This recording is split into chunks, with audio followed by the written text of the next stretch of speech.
One of my skillest subscribers, who knows full well he's meant to have his weight forwards, recently asked me a good question and said, Phil, you're asking me to laterally slide my hips for as much and for as long as possible throughout my swing, whereas I've been told I should always get my left posterior to rotate behind me as much and as fast as possible. I've been told that there is lots of rotation and that's what I need to focus on. My answer to that is that there indeed is rotation, but there is also a slide and an upward movement. And we need to blend in all three of those components. Now, what happens when the golfer tries to rotate as much as possible, as is commonly taught or described, is the hips move backwards and the golfer ends up in this position right here, whereby you've never seen any golfer who's any good actually do this.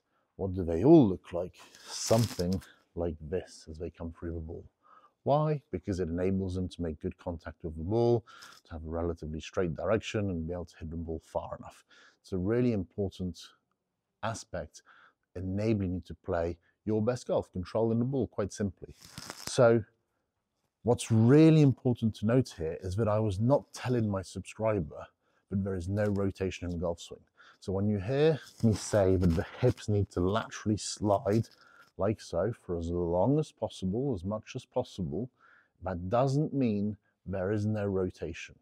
It's just that the most common trait exhibited by golfers is that they have learned how to rotate.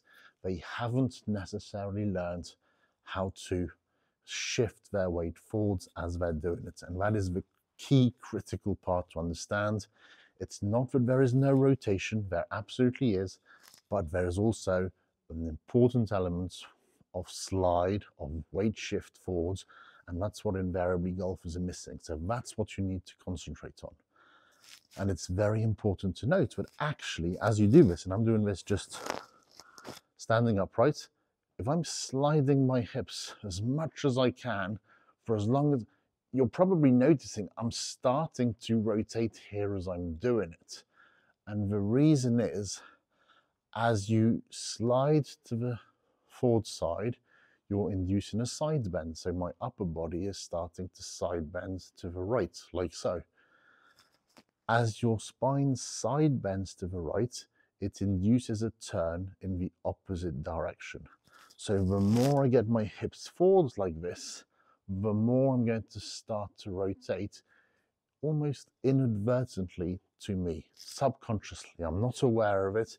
I'm just trying to slide as much for as long as I can, and suddenly I look rotated. The other thing as I do this is that I'm not angling my pelvis, my belt buckle down. I'm not like so. You'll see I'm quite tall. My belt buckle is far from the ground. And as I do this, because my legs are straighter, because my belt buckle is pointing more up to the ground, this means my hips can actually rotate more degrees, like so. So, as an exercise for you to feel this, I have a stick on the ground here. And what you are trying to do is simply slide your hips as much and for as long as possible the length of this stick. And as you're doing that, it's invariably going to add some rotation to it. So if I do a shot and I finish, I hold my position. And I'm just concentrating on the slide. What you'll notice is when I've arrived here at arms parallel, P9, my hips have turned maybe 80 degrees and my shoulders have turned 90 degrees. My right knee faces the target. So I have in fact got to my typical Golf 101 position with my weight forwards because my hips have shifted forwards and my body's nicely extended, tilted, and crucially turned as well. It's done all three of those things. So you mustn't be afraid of adding the slide piece, the weight forward piece. It doesn't in any way prohibit the rotation. In fact, as I said, it helps it because when you side bend, it induces a turn in the opposite direction. So quite simply, stick on the ground, try and get the hips to slide the longest right here, and check your position, check you've rotated the amount you want to. So sure, I guess you could do it in such a way that if you really wanted, you could slide and you'd end up like this. That's okay. The slide component is still correct. It's still where you want it. Just from there, you need to concentrate on adding some rotation. And it's a rare case, but it happens for sure. And there you just think, right knee, hips, chest. I'm just going to rotate them so they now point to the target. And then you'd be back in the position that you wanted to get into in the first place. So I'm going to do it again. This time I'm going to have all the slide, but not as much rotation as I should. And from here, not a perfect position, so I'm going to adjust it, get the knee to point towards the target, hips turn 80, shoulders turns 90. Now if I do it one more time, and I'll do it correctly this time.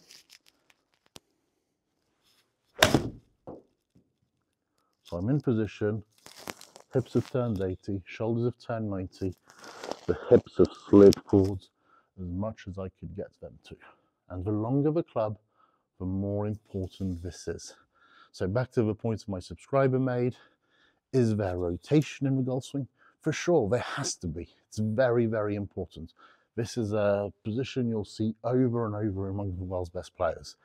But you need to understand, for sure, you need to be convinced in your mind that there is a slide, an upward movement, and a rotation, and you're learning to blend all three of those. And if I say to you, I want you to have more slide and feel only the slide, it's because that piece is the major missing piece out of those three in your swing. Thank you very much for watching the video. If you too would like to work with me on your swing, be it in person or wherever you are in the world, we can do so using the Skillest app, and I'll give you valuable feedback to make positive changes right away. If you like the content, then please don't forget to like and subscribe to my channel. It will help you see all my further tips and it will help me grow the channel. Happy golfing.